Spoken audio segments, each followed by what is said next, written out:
My name is Steve Pulaski. My next guest has been called the Weird Al Yankovic of country music. For decades, he has been entertaining people with parodies of popular country hits, some of the most notable being I Love NASCAR, My Cellmate Thinks I'm Sexy, and How Do You Milk a Cow. He's currently in the midst of a tour and will be at the Bridgeview Center in Ottumwa, Iowa on Saturday, February 15th. He is country singer Cledus T. Judd. How are you today, Cledus? Man, I'm doing good, buddy. Thank you so much for having me on. As I was telling you off the air, I'm on my way to the hardware store to get some plumbing supplies and nails, and that's if people wonder what the life of a rock star is like, well, that's it right there. You just ooze the glamour, don't you, Cledus? Yeah, buddy, it's unbelievable. My wife could care less if I sold one record or 10 million. When she says fix the plumbing in the kitchen, guess what I do?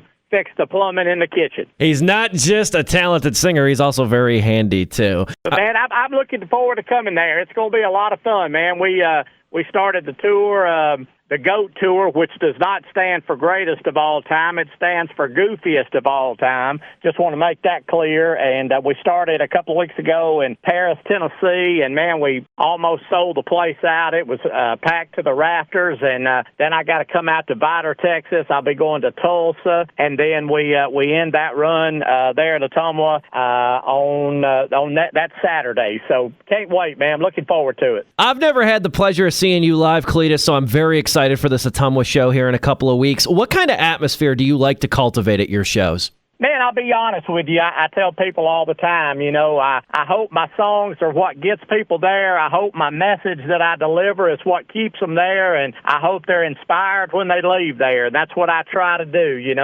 I try to make sure people has a great time. We make it fun. We make it funny, but there's also some serious stuff in there that we talk about that I told the good Lord if I ever had a chance to do it again that I would share somewhat of my testimony so I could be hopefully a good light to other people that want to pursue their dreams like I did, and so that's very important to me. So it's kind of a cross between a country music show and going to see Joel Osteen. So there you go. Again, Bridgeview Center in Ottumwa, Iowa on Saturday, February 15th. He is Cledus T. Judd. What kind of material music-wise, Cledus, can fans expect? Is it a large kind of amount of some of your older songs, some of your early hits and things like that? You got any new stuff that you like to play? Yeah, we do some new stuff too, but people really come to hear the If Shania Was Mine and, Butt Bigger Than the Beatles and Every Light in the House Is Blown, and then I'll throw in a couple of new ones as well, but hopefully working on some new stuff in the next month or so, which is going to be a blast, and what I'm going to do is go in and take some of those old 90s hit songs that I didn't get a chance to parody back in the day and go back in and get those, and I got another record coming out probably in the next hopefully 3 to 4 months, and man, just real excited. I'm glad to still be alive. Glad to still be.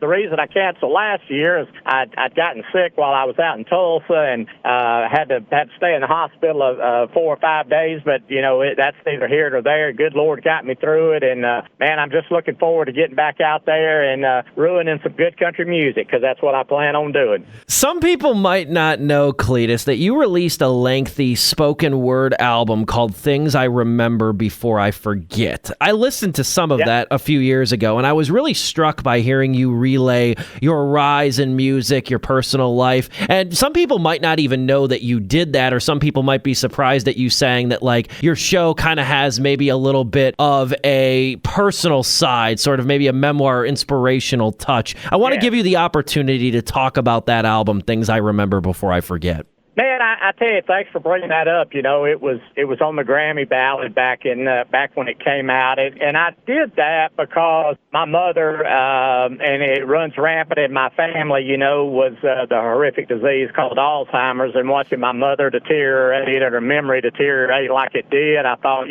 this could very easily happen to me one day. I hope not, but that's in God's hands, and if that's going to be the case, then I want to leave behind, my trail. proud of what I did, what I tried to do, what I failed at, what I accomplished, and trust me, there's people really only see the successes. You know, they see the records and the videos and they laugh, but they don't know the pain and the torment and the torture that I kind of went through as a child, and I tried to use that. Somebody asked me the other day, they said, would you, if you had it all over to do again, would you do it differently? And I said, no. I would take the hits, take the sacrifice, take the losses, because if I hadn't went through what I went through, then I'd not be able to be a good beacon of hope to others. And I say, you know, hey, Jesus took one for the team, and so am I. And if it means that that's what I got to do to be able to parlay a great message of hope and inspiration, then I was glad to have gone through it. So there'll be some of that, and it's not all sad by any means. It's a lot of funny, but I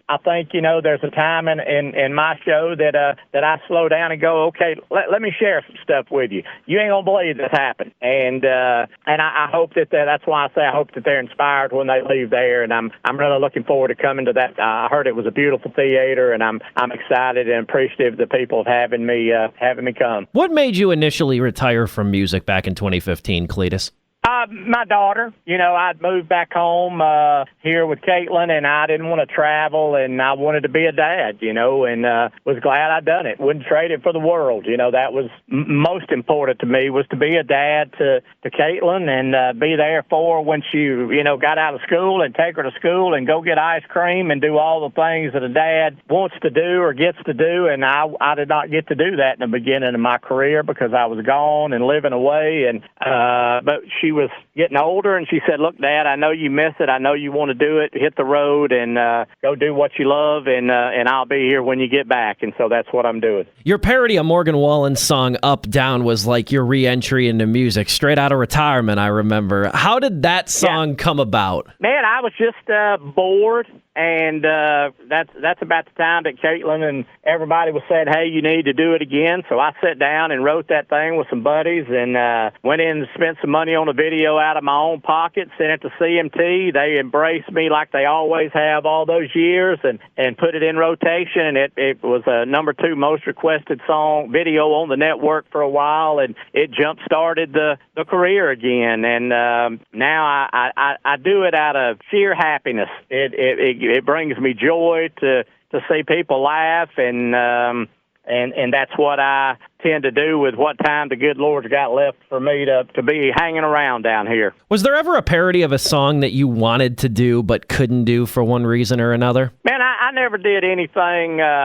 If it was a serious song that had significant meaning behind it and personal, I never done it. You know, it just, I would never do a Go Rest High on That Mountain or the dance or, you know, anything like that, because there's some things that are just sacred, and I've tried to use good judgment and not do that. And I think that's why I garnered the respect from the industry and the artist, is they knew that their song was in good hands with me. So all good. Was anybody ever upset by any of your parodies? I know Weird Al has spoken out about a couple people that didn't respond to Garth was about the only one at one time. He said something about a song I did called In Another's Eyes. I did a song called You Need Another Size, and he didn't want me to do it, and because the song was up for a Grammy. And I said, Garth, if for God's sakes you sold more records than the Beatles, I don't think a little low-life comedian can keep you from winning a Grammy. So I did the song, and he still won the Grammy. So all was fair. What did Toby Keith mean to you as a person and an artist, Cledus?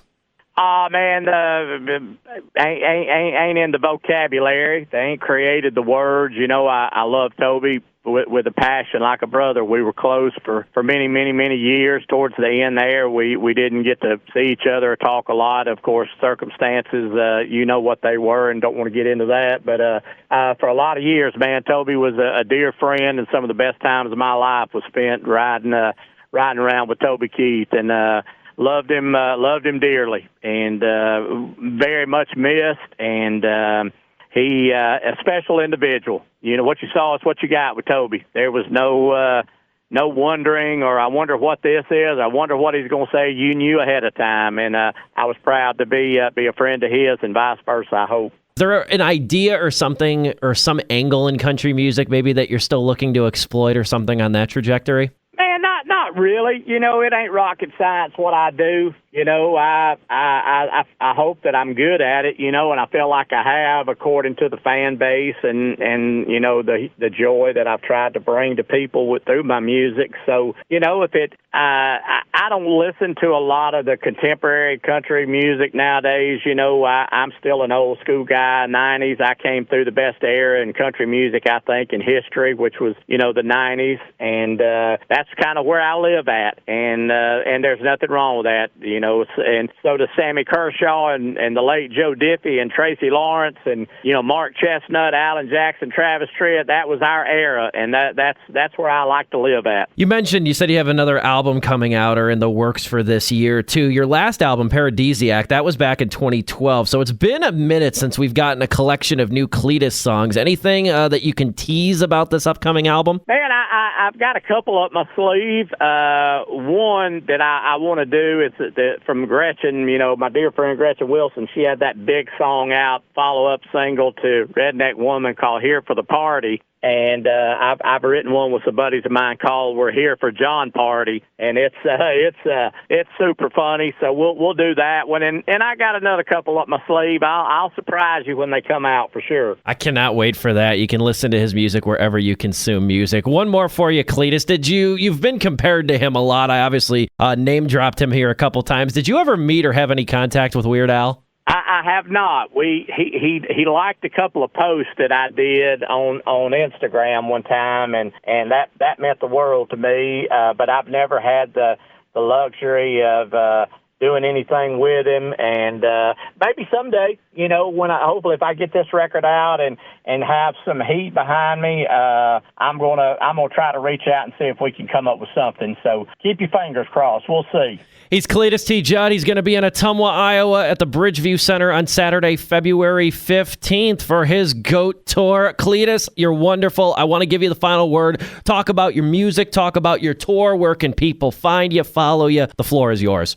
Man, jump on Facebook, All Clings Cledus, at CledusTJudd.com is where the show stuff is. And, man, I'm just, again, I'm privileged to be a part of the comic and the comedian world. Somebody asked me the other day, did I think I deserve to be in the Hall of Fame? Because there's not a ton of comics that are in the Hall of Fame. And I said, man, that's up for the people to decide. I would never be so boastful as to think I was good enough to ever, sitting there beside the people like Ray Stevens and Jerry Clower and those greats. So I'm just glad to still be here, still be alive, still be funny, and can't wait to see everybody out in Iowa in a few weeks and grab them tickets, and I can't wait to see you. I'm grateful you're here too, Cledus. I wish you nothing but good health and continued success, and I cannot wait for that show in Ottumwa here in a couple of weeks. Buddy, I'll talk to you soon. Thanks for having me on. I appreciate you.